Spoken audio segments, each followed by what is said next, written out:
A couple topics quickly. First, House Republicans are claiming that they have significant circumstantial evidence that COVID-19 originated in a lab. Has the White House seen any circumstantial evidence that it did not originate in a lab? Well, I think first I would caution you against disproving a negative there, which is never the responsible approach in our view when it comes to getting to the bottom of the root causes of a pandemic that has killed hundreds of thousands of people in the United States. I will say that our view continues to be that there needs to be an independent, transparent investigation, and that needs to happen with the cooperation and data provided from the Chinese government. We don't have enough information at this point to make an assessment.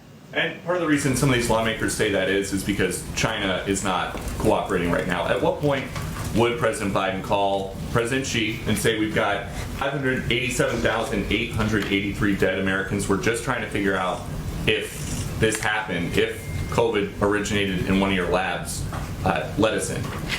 Well, I would say that we have made that call publicly many times.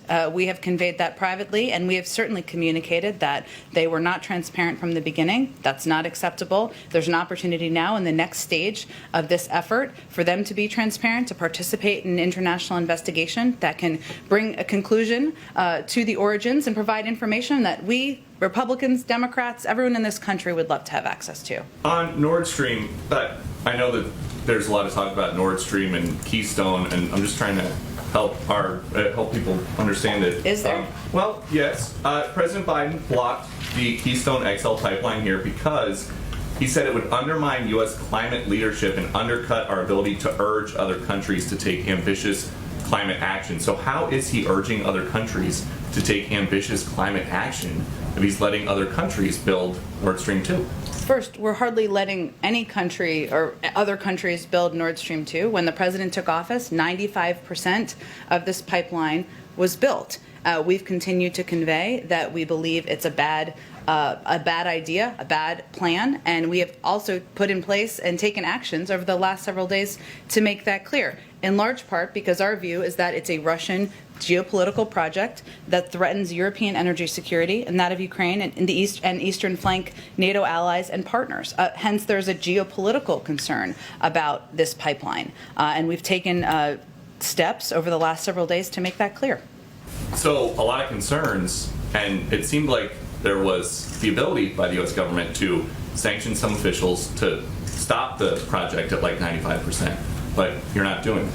And I'm just in what way we're going to be able to stop a project in another country that's had been built 95%? Make it more difficult with the sanctions on some of these officials involved. Well, we have imposed sanctions on 4 Russian entities, 4 Russian vessels that engaged in sanctionable activities. We've also imposed sanctions on 9 vessels belonging to the Russian government. This is the largest number of entities listed under this act to date. So we have certainly taken significant steps, and we've also made clear in public and private channels our opposition to this plan. And then quickly on Israel, progressives in the House and Senate are hoping to block $735 million worth of weapons to Israel. Would the president ever go along with that? Well, let me first say that the State Department oversees arms sales and any confirmation of those specific details or notifications that may have gone to Congress.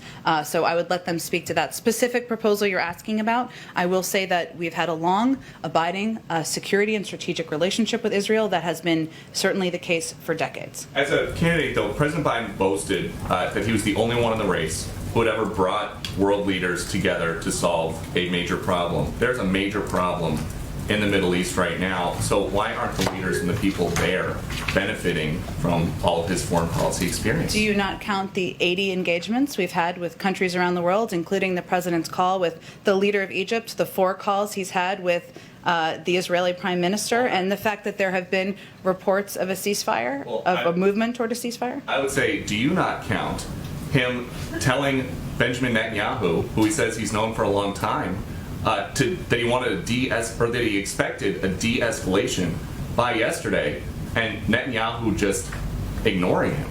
Well, first of all, I would say that we are continuing to work toward that, and that we have believed that they are in a position to start winding their operations down. And certainly that is what we've been conveying, and that is what we expect to happen in short order. So, last one. The president says that foreign policy is something he has done his entire life. Mm-hmm. Is it working?